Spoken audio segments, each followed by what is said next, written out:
Thank you for attending this talk, Observing the Dark Matter with OpenTelemetry. I'm Mario Macías. I'm Principal Software Engineer in the Grafana Labs and maintainer of the OpenTelemetry eBPF instrumentation product. Hi, I'm Sam. I'm a product manager for a product called Tesseract Core and other open source stuff at a company called Pastor Labs. We're an end user of a number of CNCF technologies, including OpenTelemetry, as we deliver our platform for simulation intelligence. So what are we talking about? Let's say you've got an application and you want insights into how it's performing. But this application is not instrumented, and so you need to do something in order to start emitting telemetry to, say, an OpenTelemetry collector, so you can pass that along to your preferred observability tooling. So what do you do? What are your options? One option would be agent-based instrumentation. So for runtimes like Java or .NET, this is kind of the go-to option. You inject an agent that listens for application events like network calls and uses those to generate metrics, logs, and traces that you can then pass along to an OTel collector. For a compiled language, for example, Go or C++, you're going to need to do some manual instrumentation. So that means making some change to your code, rebuilding your application, and then deploying that so that you can start emitting telemetry. So there's probably some obvious downsides to this. It's going to take you time, and it's going to take you effort. So is there a third option, another way? Yes, so we've got eBPF auto instrumentation as an alternative. eBPF at a really high level is a technology that runs in the Linux kernel. It allows you to attach small programs to different parts of your stack, like your runtime or your libraries. It can listen for application events, and again, use those to generate metrics and traces. And there are a number of benefits of eBPF instrumentation, so it's pretty seamless. You don't need to reconfigure or rebuild and redeploy your application. You have a component, you drop it in, and you basically get instant telemetry. It's pretty low latency, especially compared to some interpreted language SDKs like Python and Ruby, which add some non-negligible latency. eBPF is compiled just in time, so it's really fast. And then what we'll mostly focus on today is this idea of improved system-level data, because you can introspect your runtime and your operating system at a much lower level. You can get visibility into things that SDKs just can't give you. But there are some downsides. eBPF is not perfect, so it's generic instrumentation. It's lacking in business level knowledge, like your custom attributes. Distributed tracing support is still pretty limited, and you might find that it just doesn't work the way you hope it does with certain languages or frameworks. For example, asynchronous runtimes like Rust, things like tracing might not work. And then very importantly, maybe obviously to some, but not to others, you have to have a Linux environment for this to work. It needs to be eBPF enabled, so things like Fargate are not going to be an option. Grafana Bela is a zero-code auto-instrumentation project created by Grafana, which we donated this year to the OpenTelemetry project under a new name, which is OpenTelemetry eBPF Instrumentation. That's a lot of syllables, so you can just call it OB or OBI. And one maybe important thing to call out is the donation of Bela didn't mean that Bela was deprecated and went away. These are two projects. They exist in parallel. They're both active. What OB gives you are application level red metrics, partial support for traces, network level flow metrics, and Bela does all of the above, plus some stuff that wasn't a great fit for the OpenTelemetry project, process level metrics and some Grafana Cloud specific integrations. But important to note is they are both open source, vendor neutral, and will work with any OTel or Prometheus collector. Thank you, Sam. So let's describe some use cases for this improved system-level data pro that Sam was mentioning before. One of it is regarding to more accurate response times. We did this experiment. We created a simple web service. It's a simple web service or whatever web service you have. Basically, we are instrumenting this service with not with OBI, but with the OpenTelemetry SDK. So we have this for server in which we measure the response time. The way it works, basically, we measure the start time and we record for this, for every service request, we record that response times. So it is emitted as an OpenTelemetry metric. So for imagine we have a SLO for response time that says that this service needs to respond under 1,000 milliseconds or whatever other arbitrary service. We run this, and to simulate a lot of customers connecting concurrently, we are running an Apache benchmark to add some load, and we measure the response times from that are reported from the OpenTelemetry SDK. So those are the observed response times. So we have some average that is around 20 milliseconds, and the percentile, 95 percentile is around 65 milliseconds. So it's okay, it seems. It's okay, we are happy, we are under, our telemetry says it's under our SLO. But then we start getting complaints from the customers that the service is slow. Actually, not the customers, but what is Apache Bench saying? Apache Bench is saying that the mean is 111, and the 95 percentile is 283. Is 3 times more response time than what we are actually seeing through our monitoring. So from 20 to 110, and from 63 to almost 300. What's happening? Why our telemetry is inaccurate? This is a simplification, of course, of the life cycle of a web service request from the client, since the client starts the request until it receives. So the client side starts the service request, the network has to send the data, then the server side needs to handle this connection, read everything, and even in the user space of the server side, for example, in our Go program, this request is not handled immediately. It requires some or to be enqueued in a queue for the replis. This queue is usually dispatches the messages quick, but under high load scenario, this can grow a lot. Our OpenTelemetry instrumentation, our SDK manual instrumentation, what is perceiving is this execution of the service handler, but it is missing the network, the kernel side handling, and the server side. And in the server, the runtime and queuing.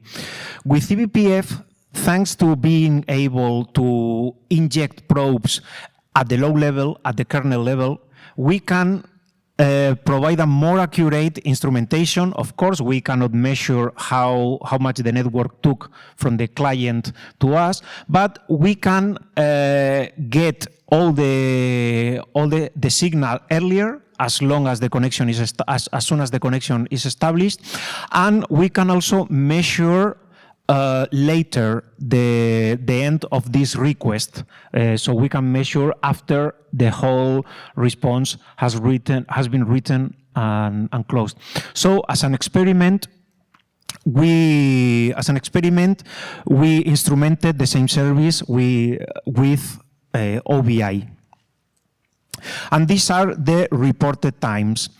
Now the average is around 95. So we are still lacking, or we are not 100% accurate, because we have other aspects like network latencies that we cannot measure from the kernel side, but it's way more accurate. So 95 milliseconds, okay, the mean is 110. And also for the 95 percentile, it's around 250.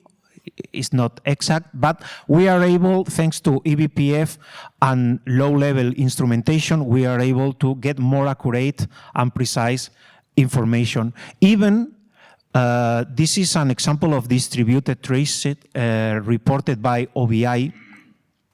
We are even to show that information in your distributed traces. For example, for a given request, a distributed trace, we are able to measure how much time is in the queue or how much time is being processed. So you can diagnose whether the problem for the slowness is your service, is what you implemented, or is the configuration of the server. You can tune up your server in order to minimize this in-queue time.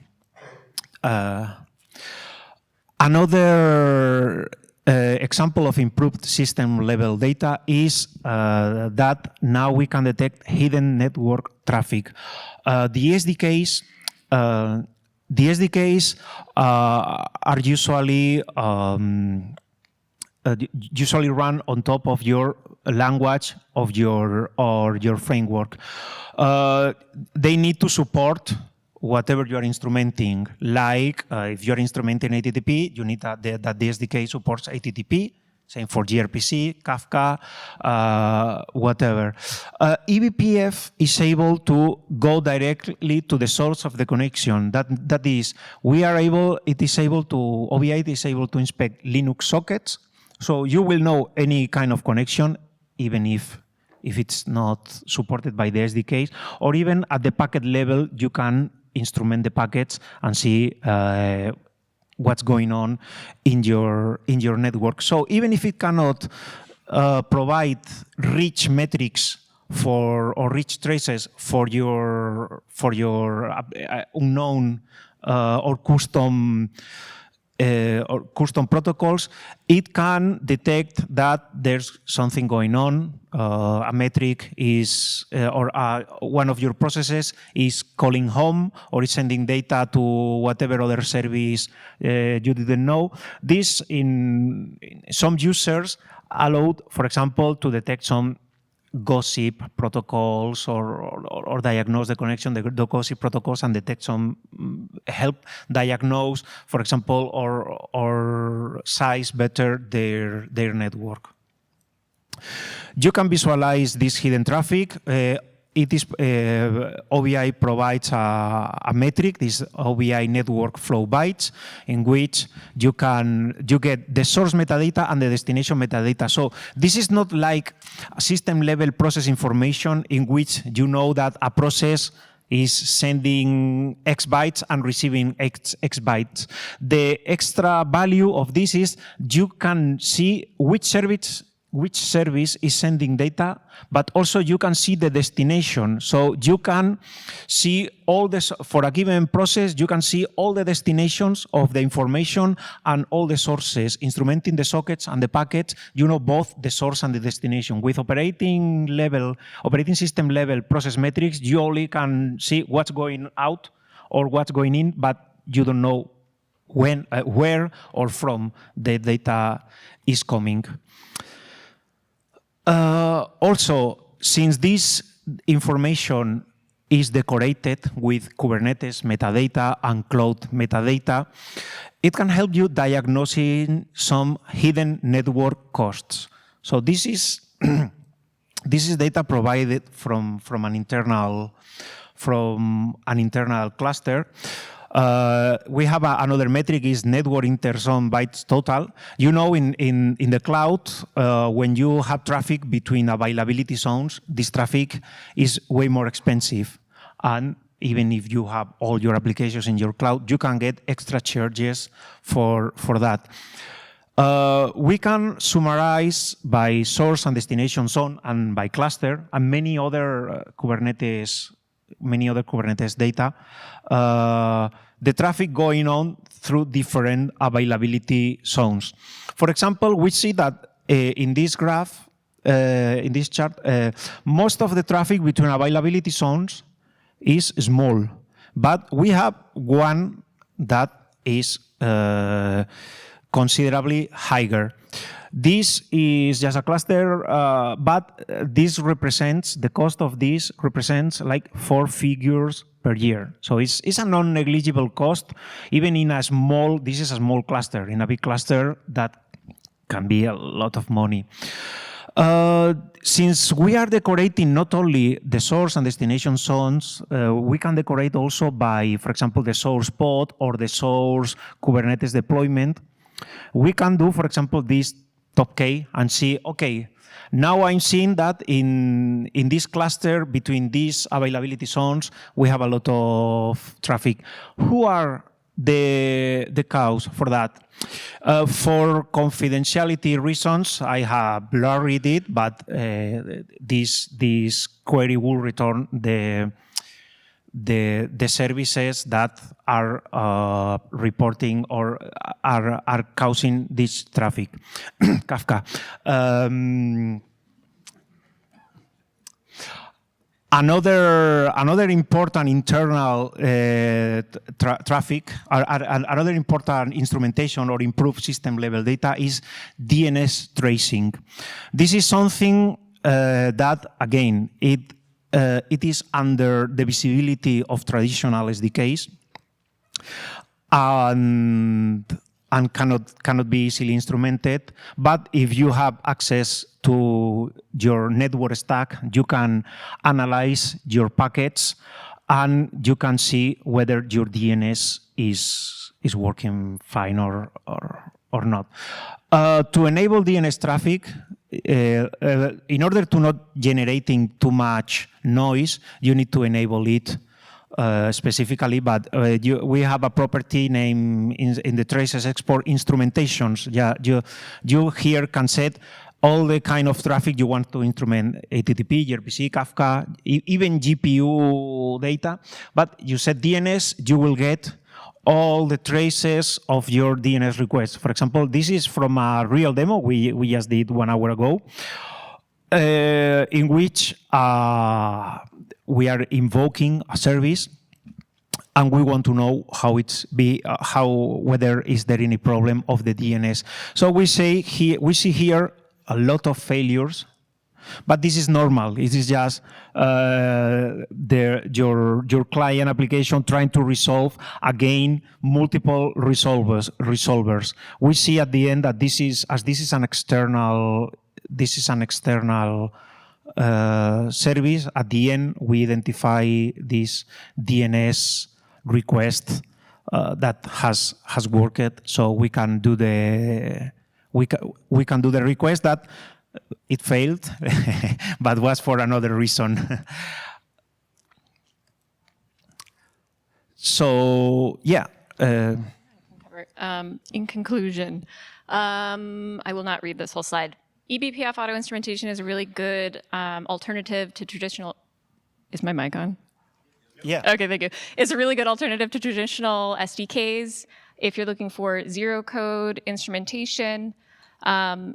A really good use case for it is if you are working with a framework or a language that does not have existing OTel SDK coverage, or for example, if you have a legacy platform for which there is just never going to be an SDK. We talked about some of the limitations of eBPF, a big one being that it does require Linux plus eBPF capability and elevated privileges. But it still provides, as Mario showed, a lot of coverage in places that the SDKs just can't reach. Platform and runtime internals, lower layers of the network stack, and traffic information for exotic protocols. Yeah, sorry, I would like to mention that this is not a talk against the SDKs, saying, okay, the SDKs are obsolete, use eBPF. No, the SDKs work great. Is my recommendation, use the SDKs, but it's true that with eBPF, you can get some data that the SDKs don't. So it's like a complementary solution, it's not a replacement. Thank you for including that. There's a lot more to come in the near future and not so distant future for OB, which also means if you like doing open sourcey stuff, there are places for you to get involved as well if you're so motivated. Big things up next would be improving integration with OTel SDKs and the OTel profiler, increasing the number of supported application protocols, and improving trace propagation. Anything else to add? No. Those feel like the big ones. Yeah, that's the big ones. Okay, and you can scan this QR code if you'd like to give us some feedback. And now I think we open up for Q&A. Yeah, if you have any question, you can go to the microphone in the aisle. Just say yes, whatever you want.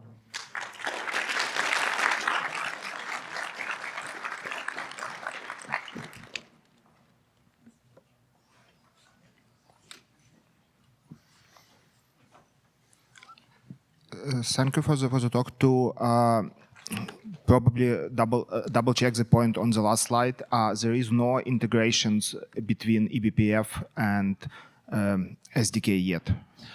We are starting to work on that, and we have some integrations already.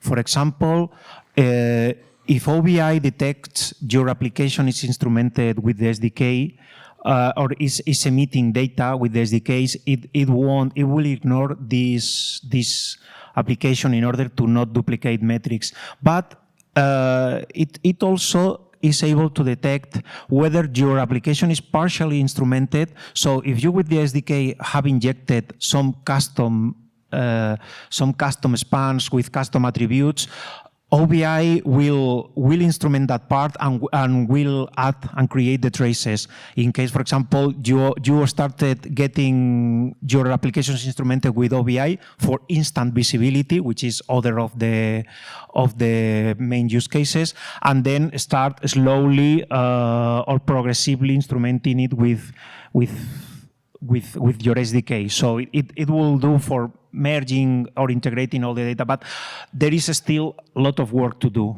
Yeah. And do you think this merging is done now and maybe in the future in OBI or on the collector side? Like if collector receives both from SDK and from OBI? Yeah, that's a good question. I think it can be but I'm not sure. As long as in the collector we have any way to compare two traces and discover whether the two traces are the same trace. If there exists this mechanism, it's possible, but I'm not sure if we could do that in, let's say, reasonable CPU resources. But otherwise, the one that really knows is OBI because it's the source of the trace. But this is a possibility to explore. Thank you. And sorry, last question. What is performance impact on the nodes, for example, if you run this for say every application?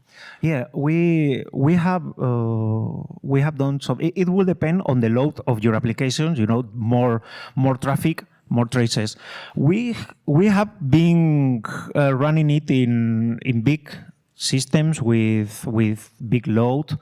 And at much, maybe 2-3% of CPU, but under high load. Usually in servers with average load, or 50%, the CPU remains lower than 1%. eBPF is pretty fast. Thank you. My understanding is Alpine Linux doesn't use glibc. I could be wrong there, but does this work on Alpine Linux? Yes, we have tried with Alpine.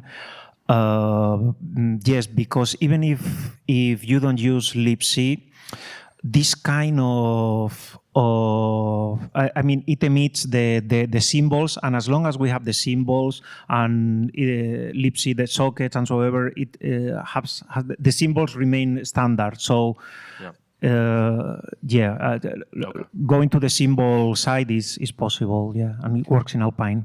Another question I had, probably a dumb question, but does this run on the OS that's in the pod or on the node? It's in the node because yes, it requires privileged access and access to the PID namespace of the node, so it is able to instrument at the process level, even if the decoration level is done at Kubernetes metadata, cloud metadata. It requires to instrument per process. So does it captures everything on every pod, every service? Yes, there is another way to do it that is running OBI as a sidecar container. So it will get restricted only to the processes in the same pod. Oh, cool. So you can sidecar it too. Yeah, Okay. you can sidecar too. It will require less access, but in terms of efficiency, is better, as Daimon said, because with a single instance, you will get, instead of having multiple instances, you will get only one instance to instrument all the processes in your system. But yeah, for concrete cases, sidecar is possible. Great talk. Thanks. Thank you.